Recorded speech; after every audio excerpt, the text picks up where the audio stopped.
நீங்கள் அறிந்திருக்கிறீர்களா? ஏன் முருகப்பெருமான் இரு மனைவியரை மணந்தார்? தேவராஜன் இந்திரனின் மகளான தேவசேனை வானத்தில் பிறந்த ஒரு அற்புத அழகி. அவள் ஒரு மகத்தான திருமணத்திற்கு பிறந்தவள். முருகனுடன் அவளது திருமணம் வானத்தில் மிக பெரும் திருவிழாவாக நடைபெற்றது. அவள் பாரம்பரிய வேத வழிபாட்டின் அடையாளமாக இருந்தார். ஆனால் முருகனின் காதல் கதை வானத்தில் மட்டும் முடியவில்லை.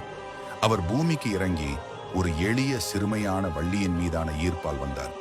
வள்ளி ஒரு வேட்டைக்காரி, விடுதலையாகவும் வேட்கையாகவும் வாழ்ந்தாள்.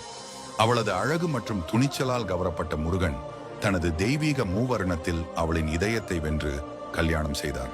அவளுடனான காதல் கதை ஒரு தீவிரமான புயல் போல ஒலித்தது. இதிலுள்ள வள்ளி பக்தி இயக்கத்தின் அடையாளமாகவும், இருவரின் திருமணம் தெய்வீகத்தையும் மனிதத்தையும் சேர்க்கும் ஒரு அடையாளமாகவும் இருந்து வருகிறது.